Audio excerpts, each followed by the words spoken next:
Hi folks, I am Alan Watts, and this is Cutting Through the Matrix on May the 28th, 2017. This is part 2 of last week's talk, to do with the carbon con, the big con game that's going on right now to take away your rights and your freedoms and to allow the truly micromanaging of everyone's lives from birth to death in all these socialist countries. Now, socialist countries are run by multi-trillionaires. I'm not talking about the politicians, I'm talking about the people who really own the countries. And they prefer a socialistic system run by all kinds of cons. That's why they practice conology. That's the art of conning, you see. And they're awfully good at it. That's how you manage great populations of people. Never tell them the truth on anything. Make up fake stories about fake things and tell it often enough, scare the people, and tell them you're going to save them from themselves. You should take all the rights from them. Very old plan, by the way. You can go back into the 1800s and you can find the early writings of some of these control freaks of socialists, who again were very, very rich naturally, who wrote about a world where no one would own any property except themselves, but technically the state would own it for them.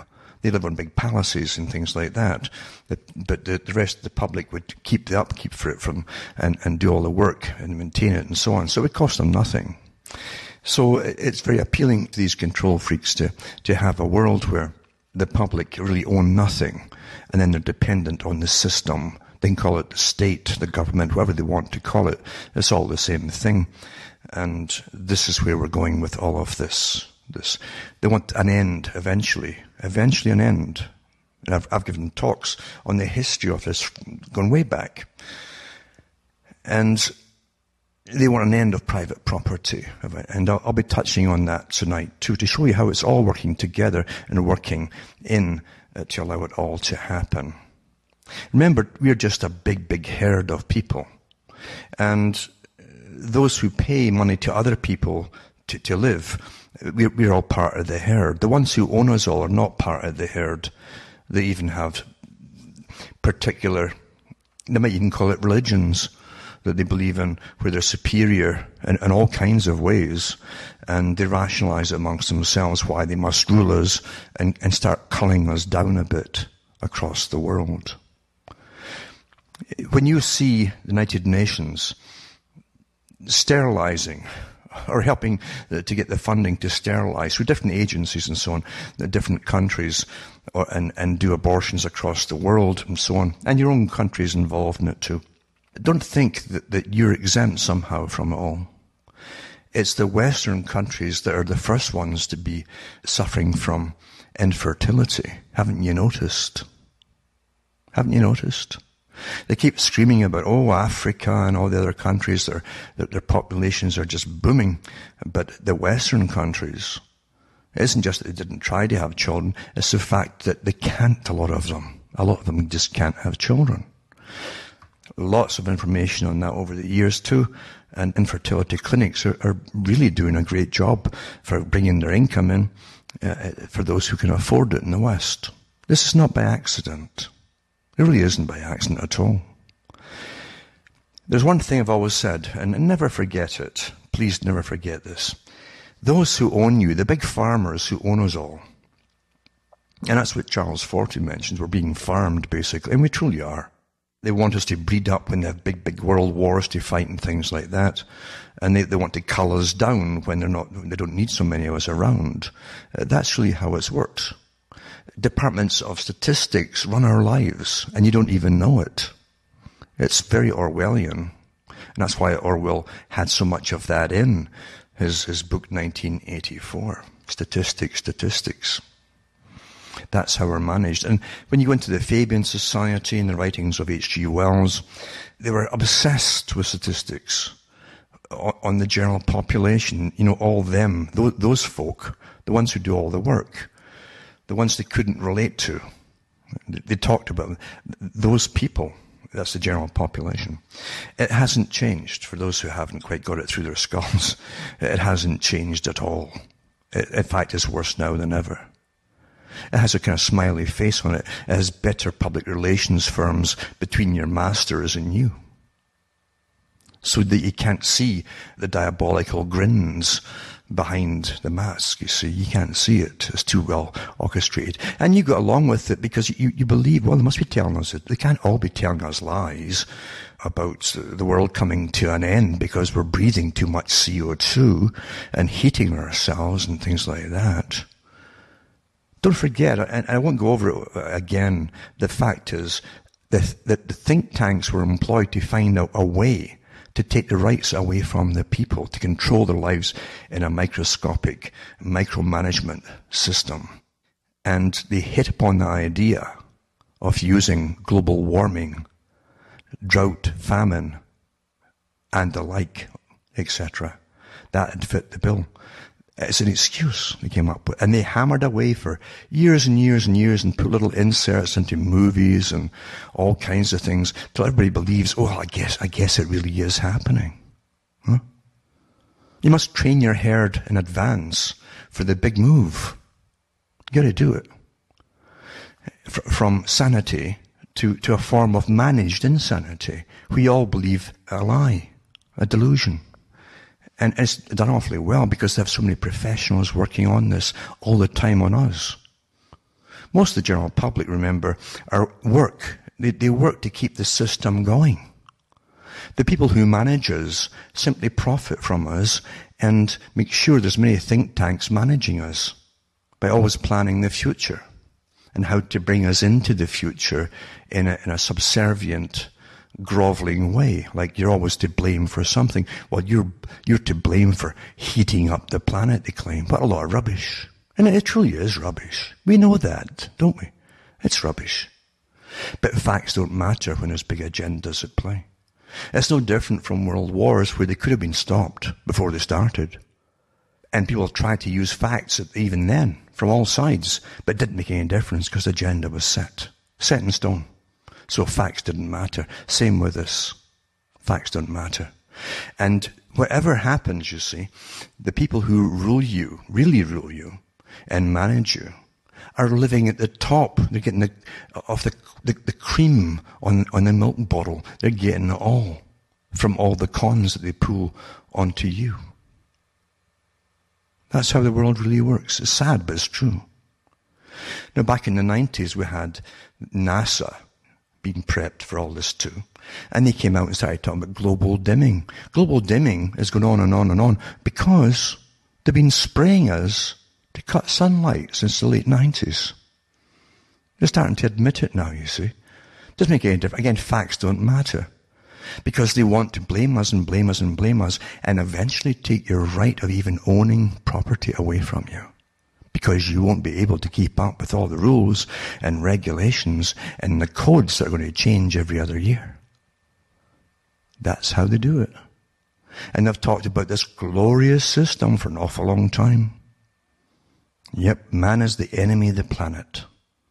That's what the Club of Rome said, the big think tank that came up with the idea of how to use this, you're to blame for anthropogenic global warming and all that nonsense. You're to blame for all. It's always your fault. Doesn't matter what you do, it always will be your fault. Because you can't win this game.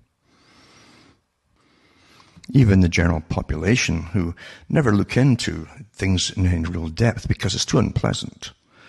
And it's true, the scientists talked about it years ago. They would train the people through entertainment and documentaries and so on to always look for the positive and be happy about things. Don't look at the negative. Don't look at bad news. Leave that to special brains that can manage it all. Don't upset yourself. And keep you in an infantile state of existence. It's pretty well been done, hasn't it? And the people, but they still have been fed little snippets of like cap and trade, carbon taxes. They vaguely understand the things, just the terms, that is, but they don't really know what it's all about. It's not meant that they really understand what it's all about. And you have all these government programs where you pay so much taxes into this and they'll give you so much back in a rebate if you don't earn enough money. It's back and forth with your taxes, them taking it from you, giving a bit back, making you think you're winning here, you're getting something back. They really treat us like, I'm sorry to say it, but children who really are a bit short, of the dollar, you might say. That's how we are treated, honestly. It's disgusting in this day and age. We're not advancing in anything. We're being really treated like infants. And it's getting worse and worse. It's disgusting, truly disgusting. As experts come in and they're going to manage our lives, and a whole new economy for those involved in high investment and trading. We'll be trading carbon credits on a high level and making fortunes off of us, the peasants at the bottom. What a racket. It was bad enough with derivatives and futures and all the other cons that they got on the go with the stock markets, but here you have carbon trading. And just to get it going, the governments give billions out to private corporations and credits so they can start trading them off. But you had to pay for all this nonsense, this fantasy. Quite something, isn't it? Isn't that disgusting? It really is. But unfortunately, I've been talking about this for years on and off because I've always watched the big boys for years, all my whole life, in fact, really. And I've read their articles and the different PDFs they put out over the years, and before that it was magazines and it was books and it was reports and summaries, etc. Very boring stuff, but it's the only way you get to know what's really going on. Because the media is not there to tell you. Now, everybody knows that the last climate meeting has taken place and so on. And it was at Bonn, the climate talks, etc. And they come through with the next part of the Conference of Parties, I like to call it, the COP.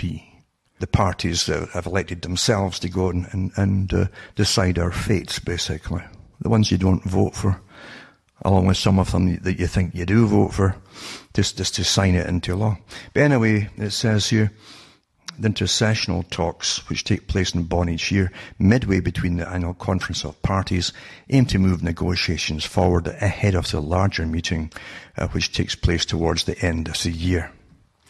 A range of topics were on the table this year, including the detailed rule book on how to implement the Paris Agreement, which must be finalised at COP, Conference of Parties 24 in 2018. Now, you're going to have these for your whole life long, you're going to hear them, as they keep upping all the different rules and money they want from you every single year, for as long as you live. That's what it's all about. Negotiators worked to iron out details of a stock-taking exercise in 2018, which will measure progress towards the Paris goals. In other words, which countries have implemented the policies and so on. And they don't want the public really to look into it and even, never mind, try and understand it, because it's not really meant. I mean, it's like trying to understand a bad joke that doesn't make any sense. That's literally what you've got here. A lot of chronology, bogus science, with a massive political, social agenda behind it. That's really what it's about. And they go on about the different declarations they've got, like Fairbanks Declaration, a joint statement, an Arctic Council that acknowledges the Paris Agreement, having lobbied behind the scenes to water down its language and climate change. But it sent a much diminished delegation of 7, a whole new, and I will be putting again the dictionary. They come up with a dictionary and all this rubbish now. You understand, whenever you get a bogus science created, the first thing they do, those involved, is to create a language. And that makes it seem more valid and more important to outsiders, because you don't understand that language. And they're for the people with the white suits and all the rest of it can walk about in front of the cameras with their noses in the air, being awfully pompous and self-righteous, because you're too ignorant to understand it all. What a racket and what a con it is. And it truly is a con. The whole darn thing's a con. But that's what they do, yeah. This is all done by your tax money, remember. And it goes on and on and on with all this different terminology and all the rest of it. And And you'll be falling asleep before you can get halfway through of it.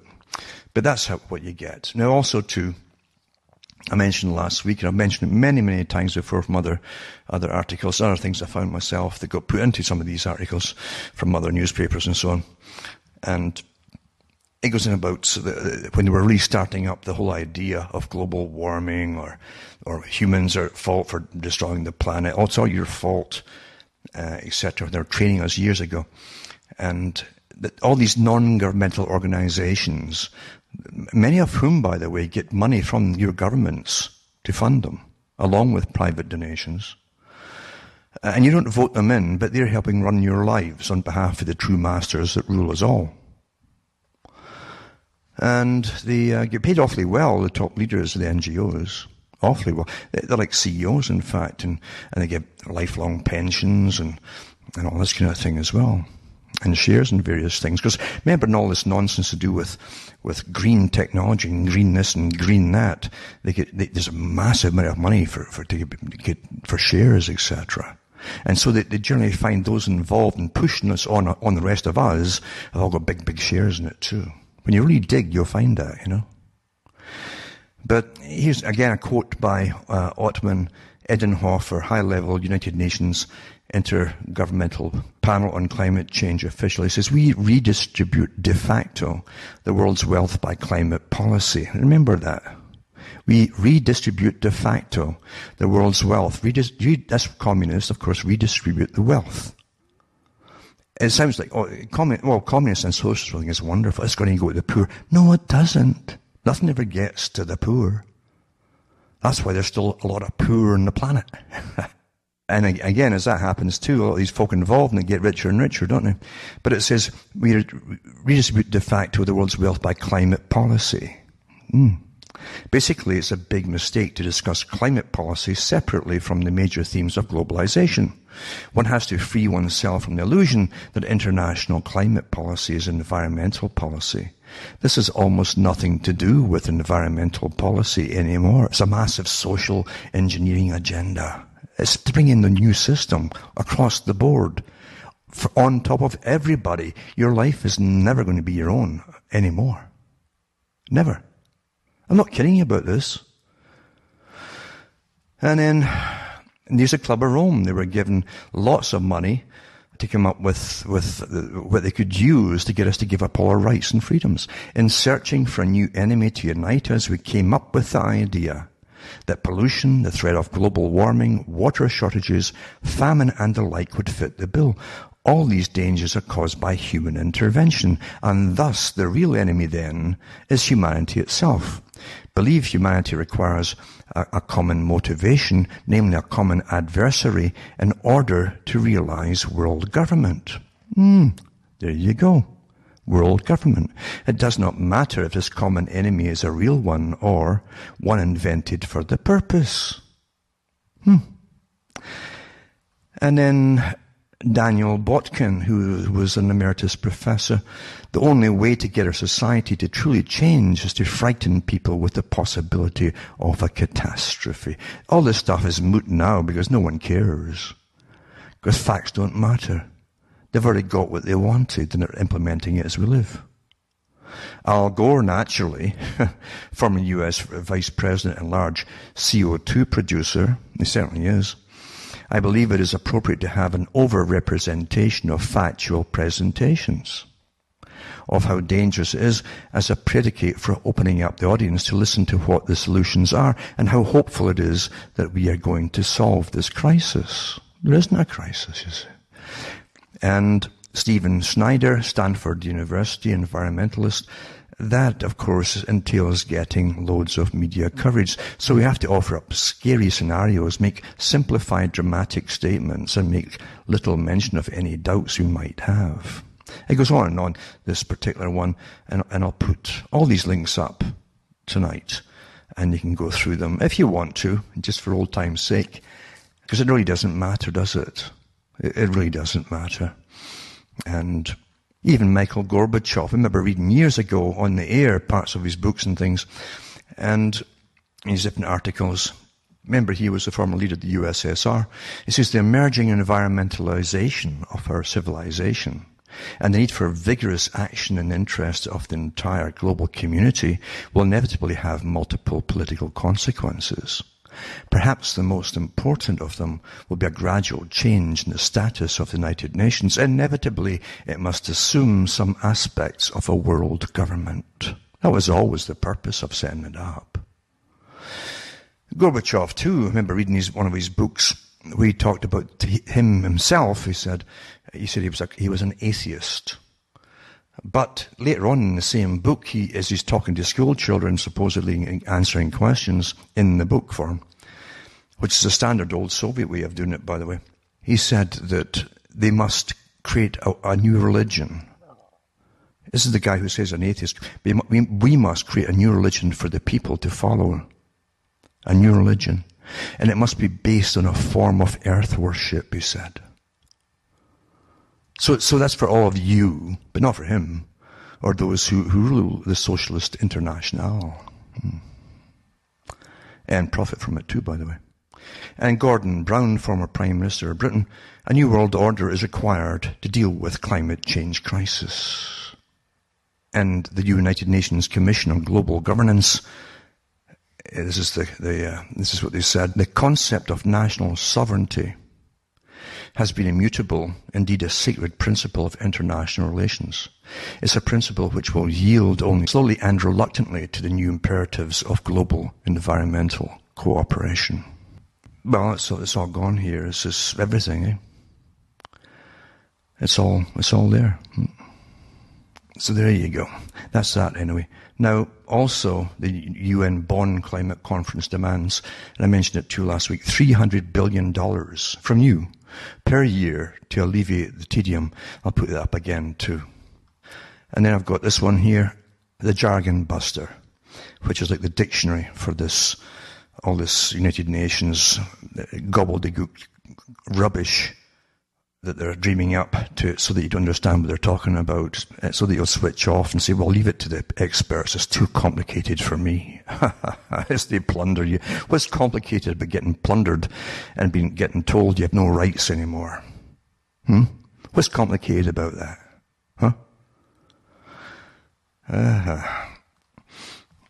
Now, again, an old plan, this, very old plan. And I've mentioned it before. It's interesting, too, even reading the old stuff by Albert Pike, who really, he was the Pope, they say, of Freemasonry. And he also was supposedly the head of the International Revolutionary Party that eventually became the Communist Party. But he did talk about the same goals as all the other revolutionaries, and he talked about the end of private property, which is awfully interesting, because they believed in a form of socialism and superior people, superior types of people ruling the world in all levels, and the fact that many people just were not fit to manage their own lives. It's awfully interesting when you look at it, really, because it's the same agenda going on and on and on. It's also interesting to read some of the revolutionaries' books, like Trotsky's book, My Life. And he talks about, while he was in prison at one point, being inducted into Freemasonry. And also how he got so involved in it that he was actually writing books for Freemasons. Big, thick books on Freemasonry with its goals and its values and a vision for the future, basically. Now, remember, Trotsky was an international communist who wanted an end of the old order altogether. It simply all ties in with what I'm saying, with this whole idea of taking everything away from you, including all your rights and freedoms, by saving the world. Oh, the world's falling apart. No, it's not. There's more damage done to the world by all the geoengineering that's been going on for years and years and years. You find that you get whiffs of this down through history from those involved in revolutionary movements. Now, Tennyson, who wrote some good poetry, he did have these ideas too of the brotherhood of man, just like Robert Burns did, in fact. He was a Mason as well, who were sold on the idea that why can't we all just get along? It sounded great at the time. Rather naive at times too. because there are differences in different cultures, massive differences. But at the same time, I can understand why they would want this brotherhood of man across the world, because the class system was so stifling, and they thought they could simply make it better for everyone in a material sense. However, those who rule the world today, who took over from it all, want to take us back into a form of serfdom and manage our lives, again, from birth to death, right down to the quantities of humans they'll even need in the future. They want all that right. And we'll give it to them. People will unfortunately give it all to them and go along with it. Now, Tennyson, he wrote a poem, Locksley Hall it's called. Long poem, but he talks about the future again, which many people at the time were talking about, all working in revolution for a better tomorrow and all that stuff. For I dipped into the future as far as human eye could see, saw the vision of the world and all the wonder that would be. So the heavens filled with commerce, again you've got free trade and the whole thing going on, argosies of magic sails, pilots of the purple twilight dropping down with costly bales. Well, they couldn't do it today because of carbon taxes for the fuel. Heard the heavens fill with shouting, and there rained a ghastly dew from the nation's airy navies grappling in the central blue. For along the worldwide whisper of the south wind rushing warm, with the standards of the peoples plunging through the thunderstorm, till the war drum throbbed no longer, and the battle flags were furled in the Parliament of Man, the federation of the world. It says, there the common sense of most shall hold a fretful realm in awe, and the kindly earth shall slumber, lapped in universal law. So it's to do with law across the world, and a federation of the world, a parliament of the world.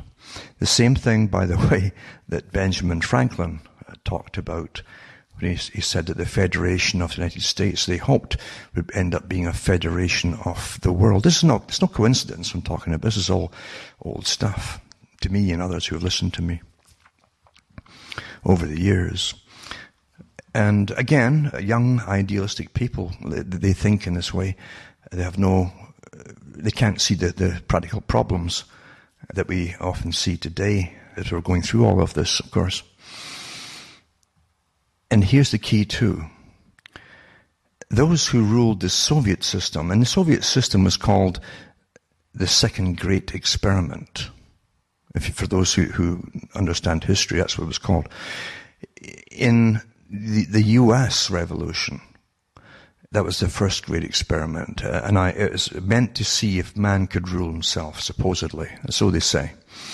The founders of the US, etc. That's what they claimed.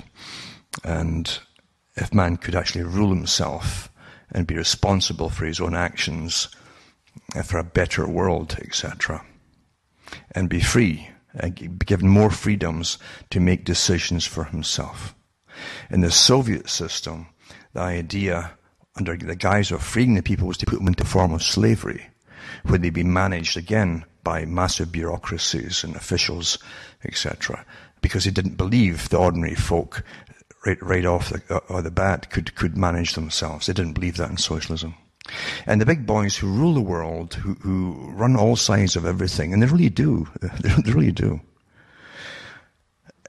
study all of this to see the best way for themselves to rule the world. It's much easier, isn't it, if you have slaves, as I've had for an awful long time, who will study and get good jobs and pay their taxes to their masters for all the projects that the masters want done across the world, and be good, etc. Be good and be nice to your neighbors, and just get along with everybody else, and don't go into anything in too deep a fashion to cause a stink. You don't want to be involved in protests and stuff. Just go along and do what you're told. And that's a nice way to be.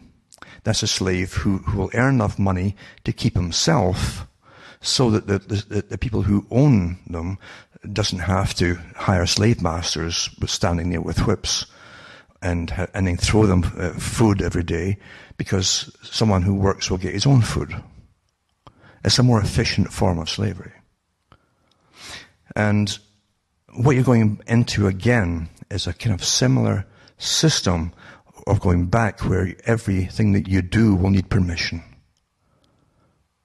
That's what we're going into. So the so-called scientific management age that many of the people I'm talking about tonight, including H.G. Wells, who was a member of the Fabian Society, the far left system, funded, by the way, by some of the world's biggest billionaires of the time, like the Astor family. Interesting, eh? Where they want to bring in a form of communism, but not a revolutionary one. They knew that revolution wouldn't take off in Britain the same way as it did in Russia.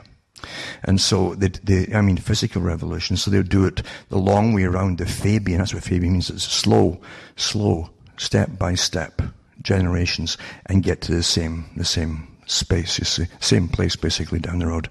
That's what it was all about.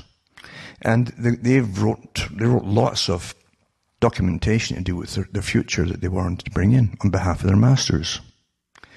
And they had direct contact with the Kremlin in the Soviet Union, according to H.G. Wells.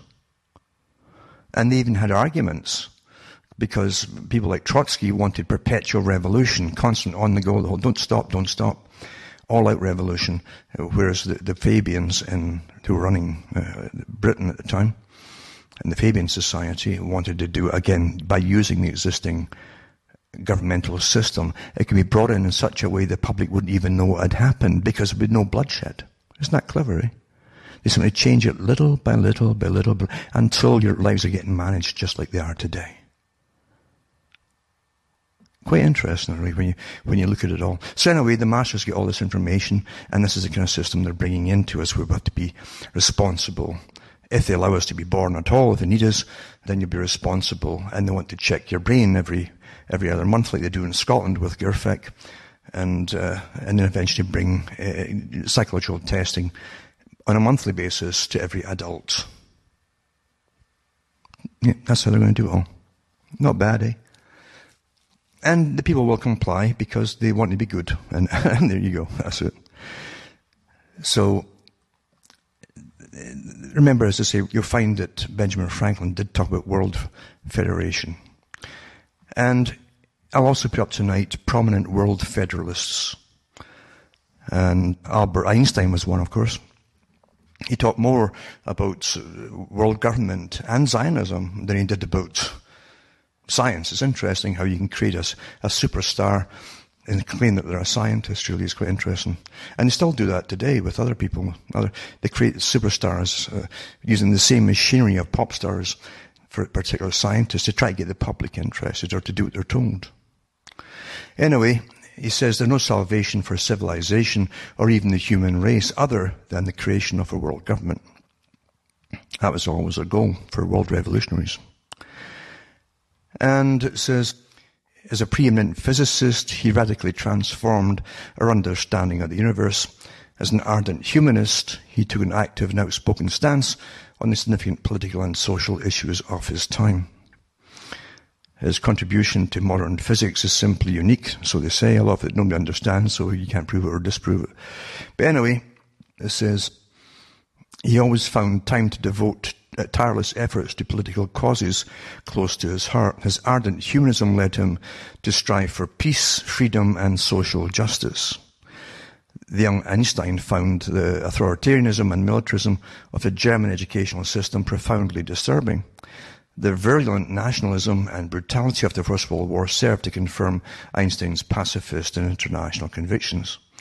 In the 1920s, Einstein became an active leader of the international anti-war movement and supported conscientious objection. And it goes on and on and on. Now, naturally, who wouldn't after World War I? Who brought World War I on? It doesn't make sense to anybody. It doesn't.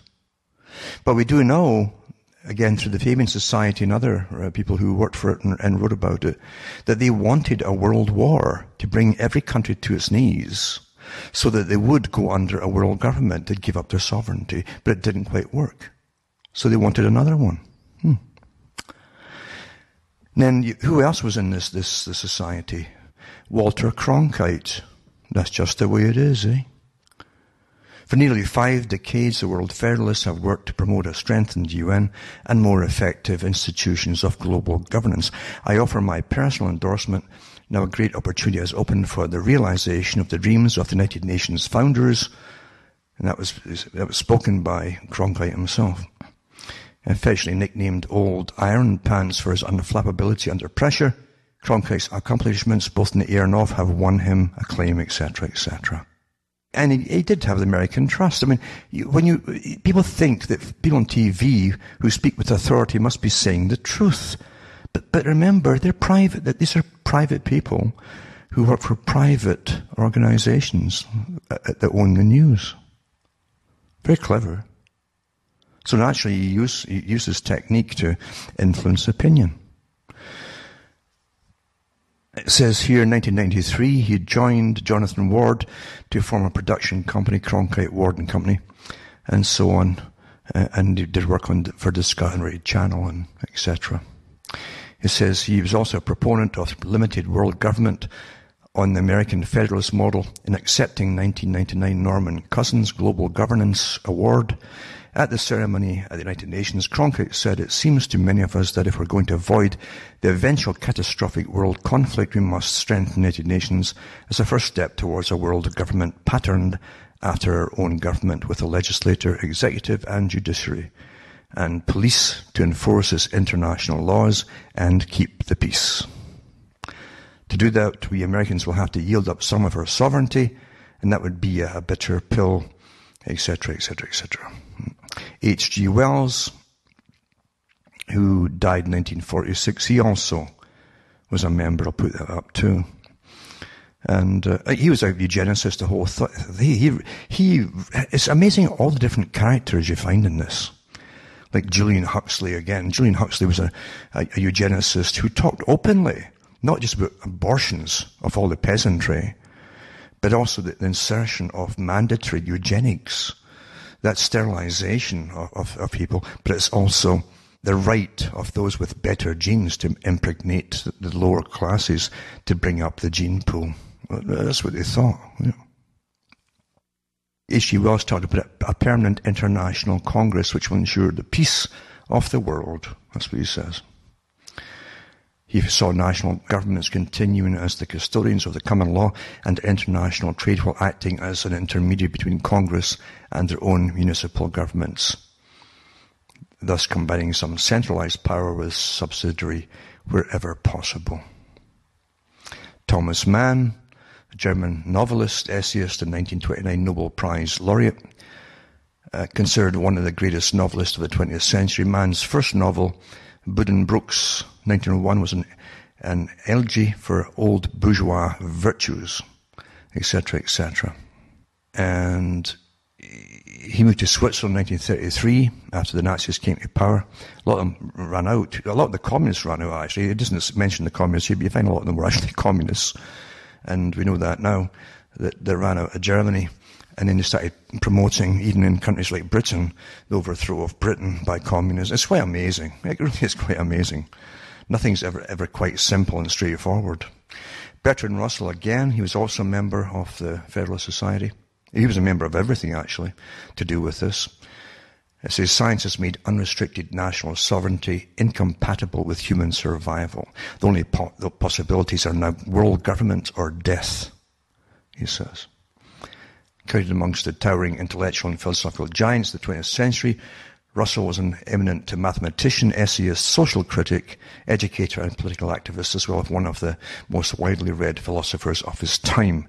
He was actually a member of the organizations, Frankfurt School and the Macy Group, that were given the right by the US presidents to create a new culture for America and the West. For those who don't know it. This is a prodigious talent. Russell wrote constantly. He did put out more than 70 books and booklets and over 3,000 articles. People couldn't stand him, by the way. And during the World War II, he also worked for MI5 to write propaganda. So it's quite amazing too. But he was a complete control freak too. He again believed that the general public were too dumb and stupid to manage themselves or to have the right to have free thought or will or anything else. And most of them, including Wells, blamed the public for the wars, not the people at the top who caused them all. It was always the people at the public's fault. But see, it's always your fault. It's like breathing CO2 and all this nonsense about destroying the world and all that. It's always your fault. And you can read that article for yourself, but there's lots of other names involved in the Federalist Society, World Federalists. I think Hillary Clinton might, I'm not quite certain on that, but she might also, remember she talked to Cronkite about it, and she might be a member too, but you can find out for yourselves by investigating if that's the case. You'd be surprised how many folk are in on it. And remember too, when you have top newscasters giving you your opinions and so on, and their whole goal is to sway opinion into, I guess he's right, we should all give up all our rights and everything and just be servants of a world government. You understand, when you have the psychopaths running at least being put in charge, because there's a layer way above them that runs is all, but when you have the psychopaths already messing things up for you in politics, because it's only the psychopaths that crave the power. The biggest psychopaths would be in a world government. And there's no callback now from politicians who break all their so-called, do you really believe in promises, do you? Huh? Folks still want to believe in them. And they keep voting even though every politician is a liar. Because they're psychopaths. It's kind of sad, isn't it? So imagine getting the top psychopaths in, running the whole world. I mean, every king, tyrant, down through history they could imagine being king of the world. And it still gnaws away there amongst these different psychopaths that vie on that level for politics. Down the history books. The first CEO of Planet Earth, Inc. Now I'm going to put up a stack of other articles for you to read. For those who want to read, very few folk will, because they really don't want to know all the bad stuff. And it's only those people who have some fortitude in them who can manage it and stomach it all, and who really want to know. And maybe they can themselves make decisions as to what to do for the immediate future just to survive themselves. Lots of folk will be moving. Big time. But anyway, this one here is talking about the refugees coming in Canada and so on. But this Centre for International Governance Innovation, that's CIGI they call it, that's also a branch of the CFR. In fact, the head of the Canadian CFR for a while, I think, was Lloyd Axworthy. This article is about him because he's working with this council heavily for international cooperation and so on and so on. He also was involved in drafting up the NAFTA agreements, I'm sure of it, by the way, and signing a deeper integration of NAFTA over in like 2005. I read articles about that at the time. He was in charge of the CFR panel at the time that was behind all that. And I'll put his wiki up as well. And then the Ontario Climate Change Solutions Deployment Corporation and the Ontario Ministry of Environment and Climate Change. And that's what they're calling it, by the way. The MOECC. Anyway, to run a step towards implementing the goals in the Ontario Climate Change Action Plan called CCAP. So they have the MOIC or whatever, and then you have the FCC, the CCAC. I was going to say FC like the football club, but it's not that.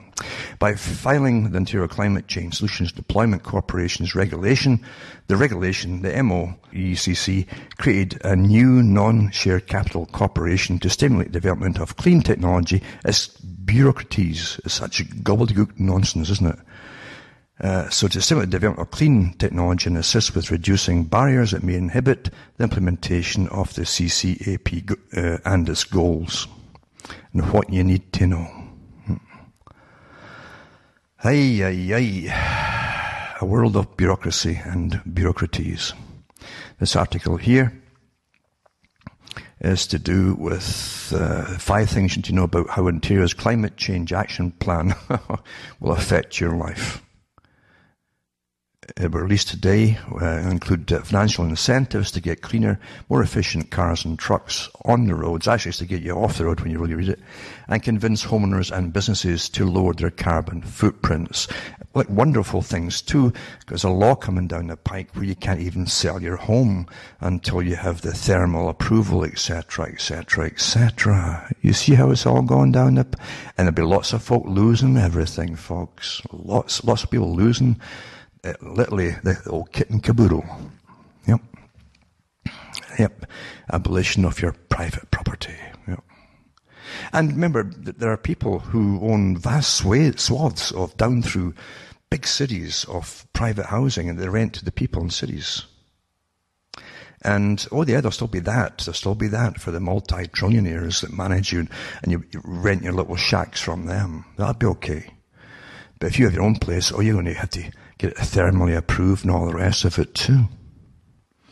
This article here is also about media normalization of geoengineering. The fact is we are living through a test already, because they're always telling, they're going to test it from the universities, but they've actually been doing it since 2000, actually since 1998. And it says the New York Times recently printed a cheerleading article in obvious support of spraying the atmosphere and thus the population with tons of particulates. The article's headline is it okay to tinker with an environment to fight climate change? So they always use an excuse as wanting to do it, or the fact it's not to fight climate change. It's actually causing global dimming and more rain, as you well know, and it's making darn cold at night. And it's also making people are awfully sick. They'll know exactly how many people, what kind of percentage of people is going to die with all this, and have been dying already, by the way. And it says it is okay to tinker with the very air we all breathe to fight a crisis created by dishonest scientific data.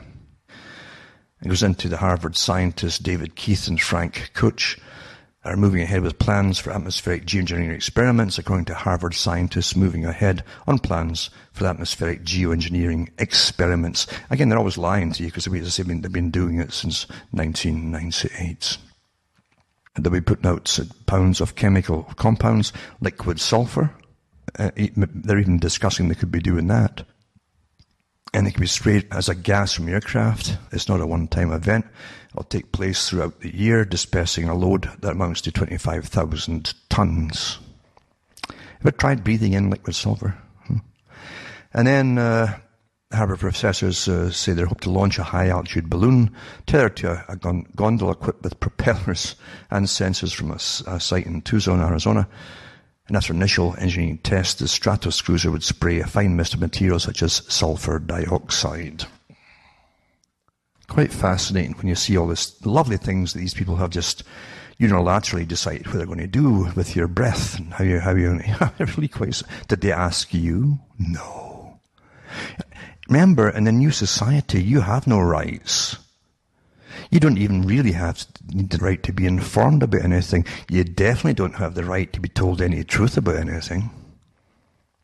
But anyway, it says how unfortunate for Tucson. And by the way, it takes a reading most of this 3,000 plus words of pro-global geoengineering, anthropomorphic climate change propaganda to get to the buried line. It says, but Keith is not trained as an atmospheric scientist. Oh, good. That's a lot like finding out on your kid's first day of school that he's riding home on a bus driven by a bus driver without a license, who was never trained on how to drive school buses before he was put in charge. And it says, in chemtrails, the consequences of toxic metals and chemical aerosols on human health. That's an article by the late Dr. Ilya Parlingueri, first published by Global Research in May 2010. The poisons of chemtrails and their toxicity are frankly discussed. Over the past decade, independent testing of chemtrails around the country has shown a dangerous, extremely poisonous brew that includes barium, nano-aluminum-coated fiberglass known as CHAFF, chaff, radioactive thorium, cadmium, chromium, nickel, desiccated blood, mold spores, yellow fungal mycotoxins, ethylene, and we're getting this badly, it's killing a lot of people. And it says ethylene dibromide and polymer fibers. Barium can be compared to the toxicity of arsenic, and barium is known to adversely affect the heart. Aluminum has a history of damaging brain function. Independent researchers and lab continue to show off the scale levels of these poisons. A few anonymous officials have acknowledged this ongoing aerosol spraying. So it's true. You do get folk on the edges of the real who are doing all this, who will admit it, but they're terrified. And we're living in a world where folk are terrified to speak. They're terrified of their lives. Is that your free and wonderful democracy? If it's like that now, what do you think is going to be when you have no rights at all officially? Huh? Anyway, this is quite a good article here. And it tells you the difference between alumina, aluminum, and so on, and different compounds and what the differences are, etc., and what they do to you. And it also goes into stuff I did years ago. I did a whole list of stuff that the governments in the US and Britain and Canada had done on their populations over the years of spraying various things on the population, then studying the fallout by doctors' visits, hospital visits, and so on, without telling the people what had happened. Quite something. It's not uncommon either that it happens. Well, even the United Nations admitted, the World Health Organization admitted a few years ago, and I read it from their own site on the air, that they had tested forms of flus and trial runs before the main flu comes. They let flus out and then they track where it travels and so on. You have no idea. Another science article, IFLS Science, detailed in the US military once tested biological warfare on the whole of San Francisco. This is quite a good thing to look up to. It's quite fascinating. This is a report issued in 1965 by President Lyndon Johnson's administration, called attention to dangers of increasing concentrations of CO2, and anticipating Keith's research speculated that a global response might be to change the albedo or reflectivity of the Earth. If they were talking about doing this more than 50 years ago, is it possible they already started and are only now informing us because the geoengineering is going to become so obvious? Well, it already is. They can no longer call it a conspiracy theory. And that is a fact. By the way, it was one guy who started that whole nonsense. He eventually changed his mind about CO2. But this one guy, the scientist, gave lectures to Al Gore, and that's what started him off in this track too. And of course, Al Gore knows too, it's an awfully lucrative field, isn't it, for carbon exchanges, where they like banks basically, and green banks and all the rest of it. What a great money maker for all these con men. Another one too is Canadian taxpayers. 19th Annual Gas Tax Honesty Report, Canadian Taxpayers Federation, May 18th, 2017. PDF for those who want to look into it to see how you're going to get hammered. And I mean, I've said it before, and when you're in a post-industrial system and you're now into post-consumerist system, all your extra money under the austerity plans was to be taken away from you in taxes. I gave those talks a few years ago, and here it's all coming to pass. They always tell you what they're going to do if you really understand what they're saying. And you're not afraid to look at the negative, nasty, unpleasant things. Constitution gives Ottawa right to impose carbon price on provinces if the provinces don't agree, because some of the provinces, they say it will kill them. Carbon tax will kill them regarding exports, etc., and costs of everything. It's just, it will kill them altogether. So the federal government is going to step in here and punish them all. Punish, because we're all bad and naughty. Isn't this like being back at junior school or something? Eh? Get used to it, because this is the new normal. You're all children. No matter how old you are, if you're a peasant, you're a child, and you're going to have authoritarian specialists given little diplomas to come into your homes and spank you and give you nasty marks for not having your home thermally proficient enough. Fines, and you can't sell it anymore, so that they'll just take it off you. End of private property for the peasantry. It'll take a while for that to happen, step by step. It's a few homes here and a few homes there over the years, until you're all in the same boat. You'd be lucky to get a boat, actually, wouldn't you? Mind you, maybe that's what we should do with it.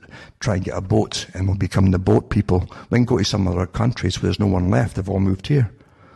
And maybe we can move in there and live and get some peace for a while.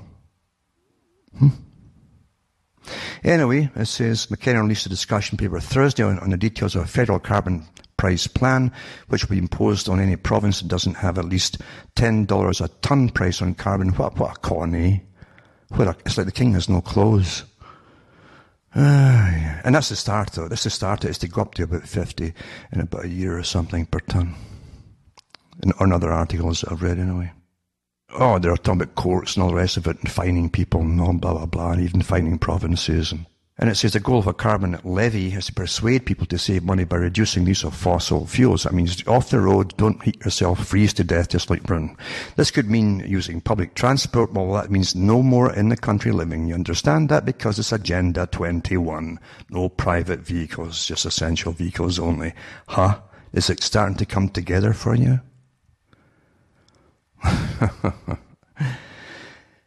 Yeah, there's all kinds of punishments, etc., etc. But yeah, it's all in here, including you can't sell your home, etc., etc. Federal carbon tax plan to follow our Alberta plan include individual rebates. They give you little rebates, thinking I'm something back from the stuff that they steal from you for this great con.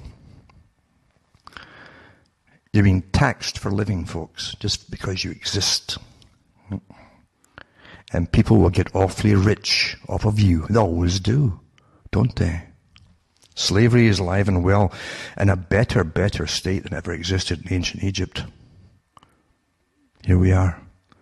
We're progressive. That's what progressive means. Anyway, I could have said a lot more tonight, an awful lot more. Some stuff isn't safe to say anymore, by the way, to do with politics and so on.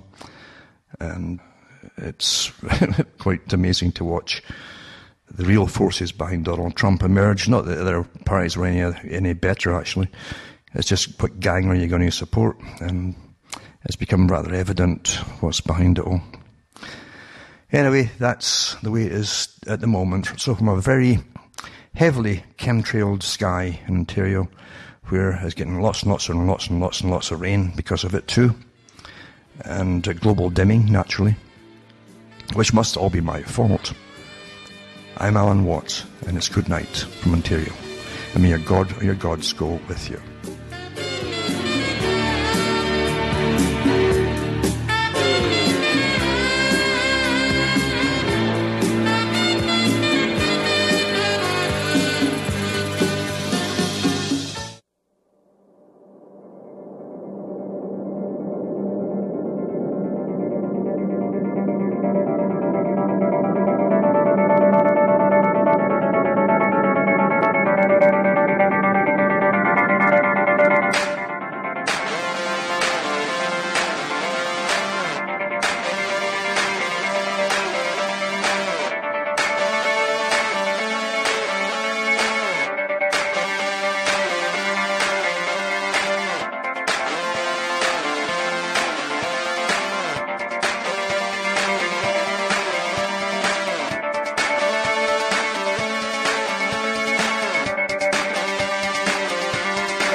is Ozzy Skateboard, and you're listening to UC